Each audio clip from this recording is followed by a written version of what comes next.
Alright, so in this video I'm here to show you how to make the standards come alive in your classroom. This is a bulletin board display that's outside in the hall about prepositional phrases. The students did a performance task of taking prepositional phrases and turning them into poems. Each line is a prepositional phrase. And when it's posted out here outside in the classroom, we always include the standard. This is a 5th grade standard. And I put a little cute little spot, the standard dog, to remind people of the standards that we are assessing in the project. So let me show you some other examples that are inside the classroom. This is, again, a 5th grade classroom. So here's our big, lovely, bright space in our classroom. We got a nice big classroom. So we're going to start over here with the standards and how the standards are displayed. I've displayed them in many different ways this year, and this is the way I found that actually works the best, because the standards are right next to me. And really, the standards are most important to me as a teacher. So they're right here in my teaching space. I have math on one side of the board, and I have reading and writing on the other side. Our writing standards, actually right now, I've temporarily moved over here, because this is the area where I teach writing. So we're at the beginning of a unit on persuasive writing. So I've placed those standards in our writer's block to guide my instruction. Right now, I'm specifically working on these two standards in writing, that drawing conclusions piece. But I'm lucky that my board is magnetic, so it's easy to place standards and move them as needed. These are the reading standards.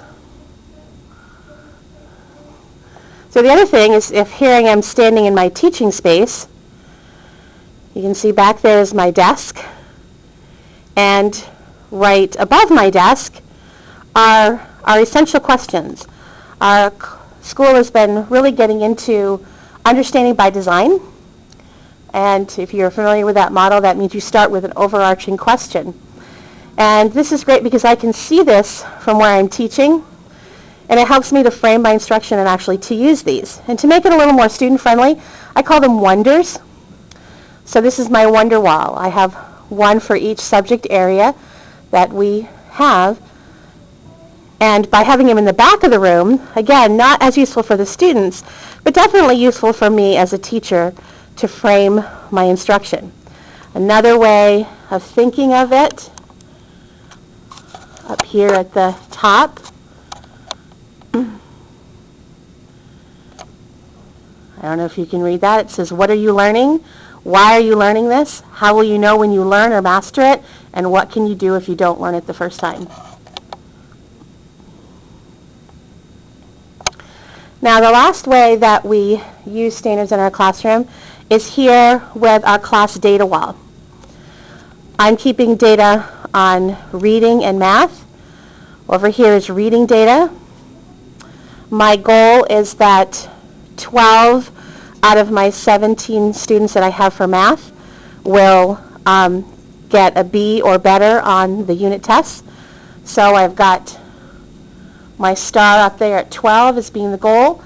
And then each student has a little owl. And what they've done is that each student has chosen a code name, a name known only to them and to me, so that they can feel like they're a part of this graph, but at the same time, their anonymity is preserved. So actually, their actual names are on the back, so I know who to put up. But it makes everybody feel a part of it, and no one feels bad for not being up here, but yet they all know that they're a part of it. I didn't do that with my math class. My math class goal is that we have 19 students in math, that 16 out of the 19 will get a B or better on their unit tests. My standards are a little bit higher for my math group because my math group is composed it's a homogeneous group. So I know what they're capable of, and they're all capable of getting that type of grade on their unit test. So I purposely chose a goal, as you can see, that's just a little bit above where they are. So I really did that purposely because I really want to focus on improving achievement just a little bit above where they are. I think that's a very doable goal.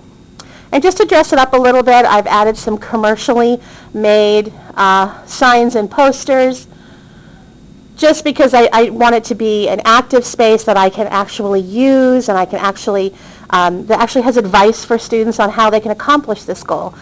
As you can see in my classroom, I don't generally have a lot of commercially prepared materials.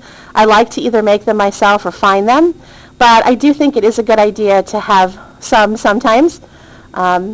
This is an example of one that I created. Do you know what to do? Do you know how to do it? And do you care enough to do it?